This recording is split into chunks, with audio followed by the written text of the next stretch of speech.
amis, bienvenue en notre nouvelle émission La parole aux écrivains dans le cadre de notre cercle Le Rendez-vous Rive Gauche avec aujourd'hui Amanda Serre. Bonjour Amanda. Bonjour, je suis ravie de vous rencontrer enfin. Merci Amanda. Moi aussi, donc je suis vraiment ravie, surtout pour présenter à nos amis Lettres d'amour sans le dire, publié chez Grasset.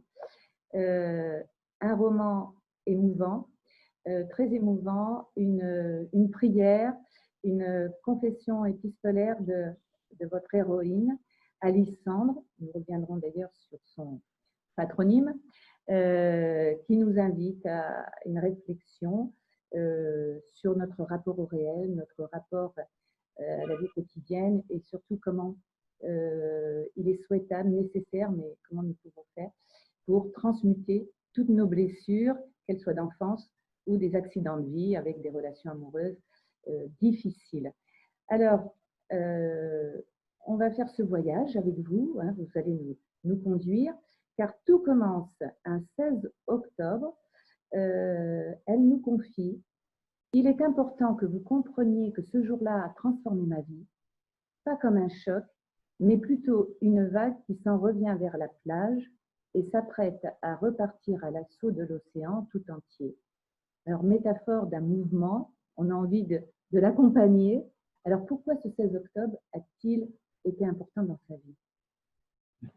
C'est le jour où Alice, mon héroïne, alors qu'elle essaye de s'abriter de la pluie, pousse la porte d'un salon de thé en pensant qu'elle va juste boire un thé le temps que l'averse passe, et elle se retrouve un peu malgré elle parce qu'on la confond avec une autre personne et qu'elle ne sait pas vraiment dire non.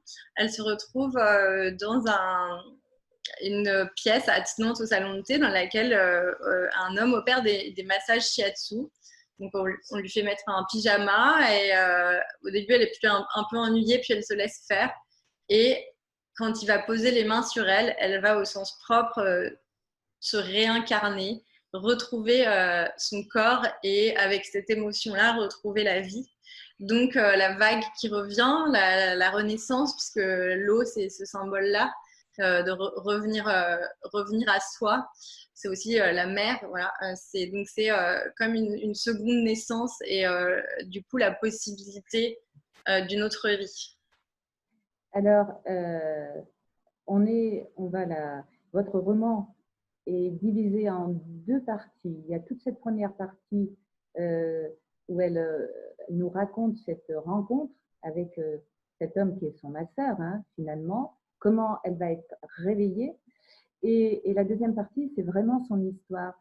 Il était nécessaire pour nos amis d'abord que nous rentrions dans ce cadre plus précis avant d'aller vraiment vers ces blessures. Alors oui, c'est tricoté peu à peu, c'est pas complètement clair, mais ce qui est sûr, c'est qu'au départ, en fait, je pense que pour pouvoir être capable d'écouter ce qu'elle a enduré, il faut commencer par quelque chose qui a l'air d'être au départ banal et puis qui se révèle être extrêmement profond et joyeux, et se demander pourquoi ça a une telle portée chez elle.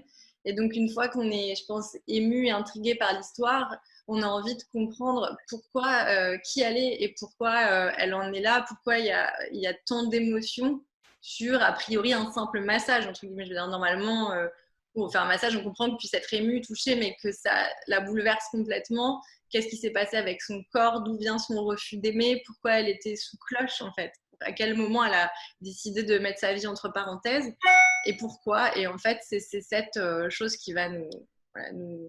Et vous nous rappelez quand même que le corps est très important, et que c'est grâce à la sensation qu'elle renaît à ce réel et qu'elle a de nouveau la vie qui vient en elle. C'est comme si elle était inanimée, cette personne. C'est son âme qui de nouveau lui permet de retourner vers cette vie. Alors, je sais pas si je dirais son âme, mais je dirais vraiment le corps qui est une chose qui est pas. En fait, je pense qu'on est dans une société occidentale où le corps n'est pas noble, où il y a une dissociation du corps et de l'esprit, où on voit bien d'ailleurs l'archétype de l'intellectuel en France, c'est quelqu'un qui est un petit peu maigre avec des lunettes, fait pas de sport. Il y a ce côté un peu, le corps est mis entre parenthèses, il est pas censé vivre d'histoire d'amour, être désirable ni désiré. C'est-à-dire qu'il y a ou le corps ou l'esprit. Et d'ailleurs, on caricature le beau garçon ou la belle fille comme un idiot. Et donc, il y a l'un et l'autre ne se respectent pas, ne s'accordent pas. Et je pense que c'est aussi pour ça qu'il y a toute cette empreinte du Japon autour, mais euh, l'Orient nous apprend à regarder ça de façon différente. Les rites, les traditions du corps sont aussi importantes. Je veux dire, c'est le massage, mais ça pourrait être l'aïkido. Il y a plein de choses qui connectent le corps et l'esprit. On parle de plus en plus de yoga, de méditation. Aujourd'hui, c'est devenu à la mode, mais avant, c'était très dissocié. Et je trouvais ça intéressant de la faire renaître à la vie par le corps et non pas par un événement intellectualisé. Et donc, c'est vraiment une émotion comme quand on a enfant et qu'on goûte quelque chose pour la première fois, qu'on fait l'amour pour la première fois. Voilà, il y avait ce côté. Pardon, j'espère que vous n'entendez pas les sirènes en bâtiment, ça fait du mais voilà, il y avait ce côté de l'émotion charnelle et corporelle qui, au-delà d'une émotion physique qui ressemble à quelque chose qui la satisfaisait, comme on mange, on fait l'amour ou on dort, c'était l'impression que les gens se rencontraient à travers la peau. Et c'était important pour moi de dire, en fait, on peut connaître quelqu'un en le regardant, en lui touchant la main. Et c'est quelque chose qu'on a mis de côté parce qu'on célèbre le rationnel. Et j'aimais voilà, transgresser ça, passer de l'autre côté. C'est vrai que ce qui m'a interpellée, c'est quand vous dites que déjà avec ses élèves, elle apparaissait, elle donnait foi à ses élèves parce qu'elle est enseignante. Hein, ensuite, elle dit je ne peux la vie en somme, je ne peux pas dire que j'étais blessée, mais anesthésiée, sans doute hermétique au chaos de l'amour, étrangère au désir. Alors par de nouveau cette communion entre son corps et son âme, son esprit, on l'appelle comme on veut, il y a tout un processus qui est rappelé du désir qui renaît. Et donc, derrière, on sait que c'est ce qui anime un être humain. Si on n'a pas de désir, on est mort ou on est dépressif. Et donc, cet appétit de vivre qui va renaître pas à pas.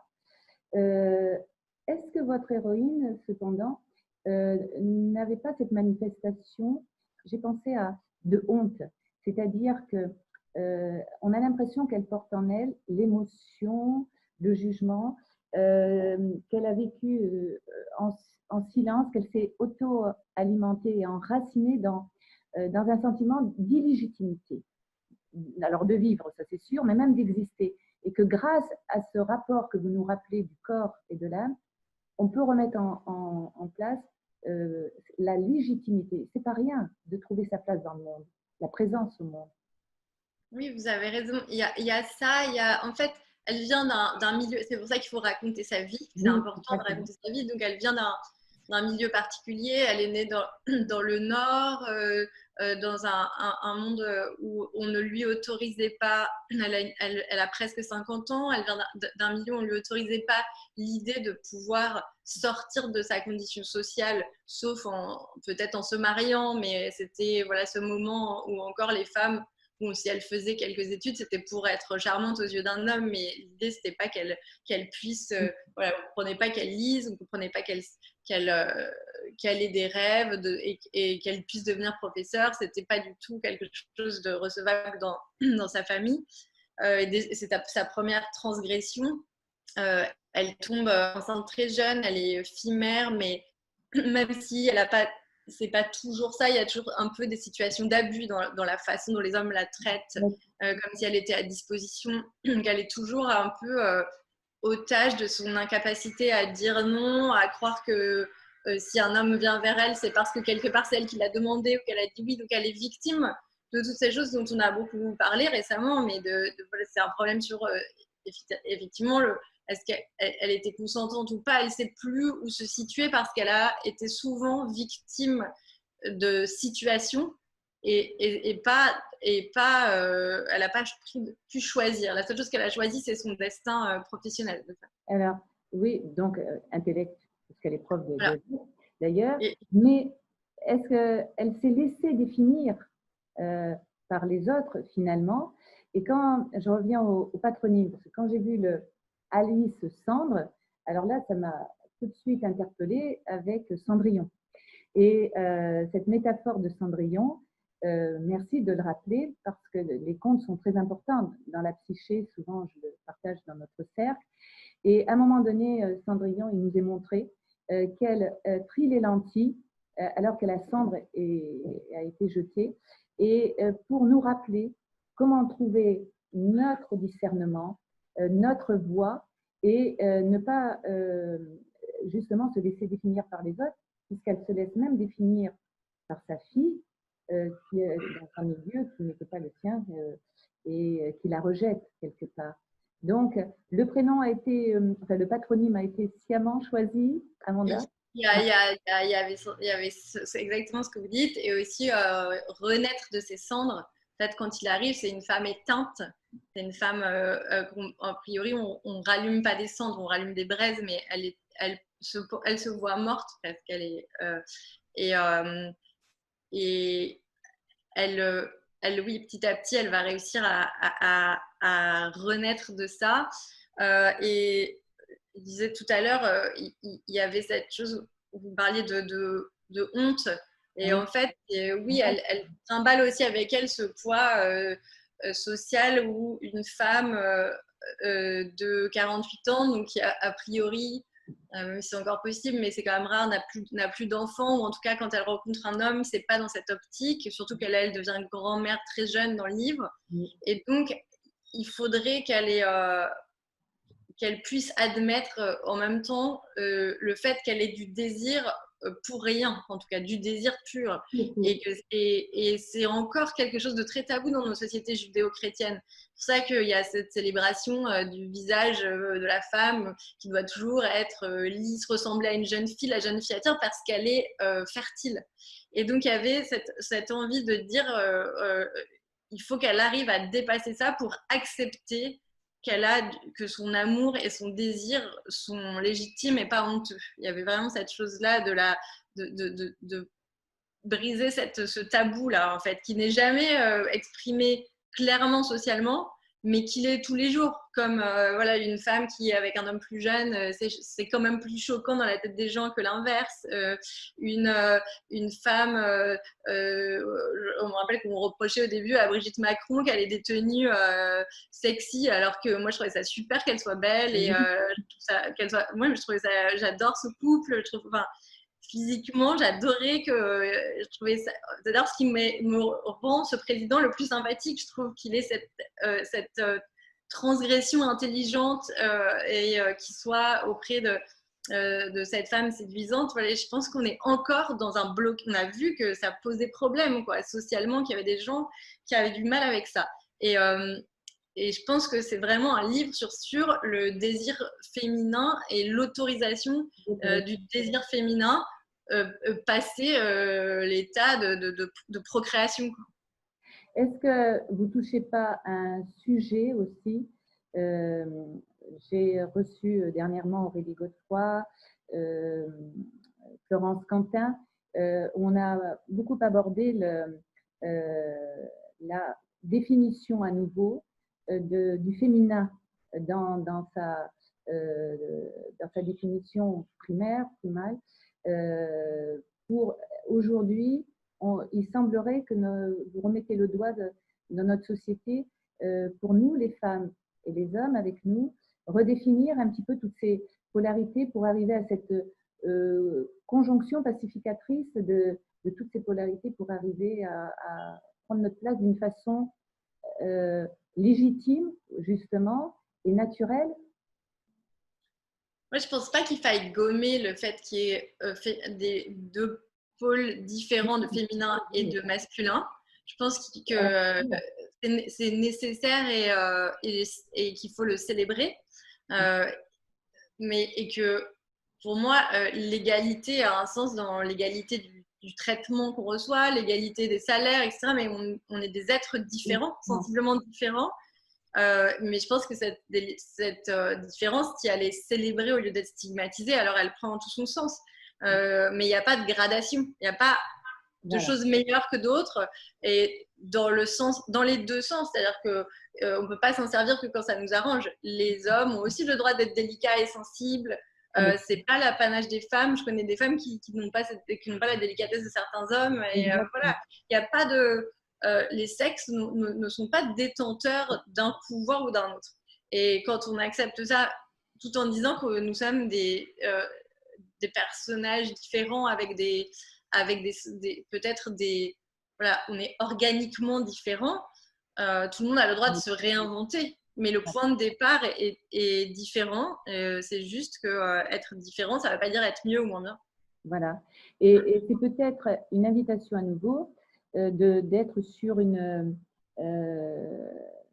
chemin spirituel, puisque vous avez pris le Japon comme pour incarner, vous auriez pu prendre un autre pays de l'Orient, du soleil levant, comme vous dites, c'est toujours très imagé, pour bien nous rappeler que tous les genres, peu importe, c'est évidemment notre complétude, c'est ce que nous sommes, et c'est ce à quoi nous invite Alice.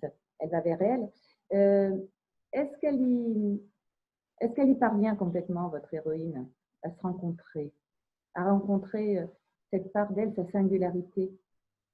En réalité, c'est une lettre qui n'a pas de réponse, sauf celle que les lecteurs veulent bien lui donner, ou peut-être un jour elle en recevra une, mais en tout cas pour l'instant, c'est une lettre, pour l'instant, c'est une lettre à elle-même. Je pense que c'est une lettre, c'est une femme qui, en fait, en écrivant cette lettre, apprend à s'aimer.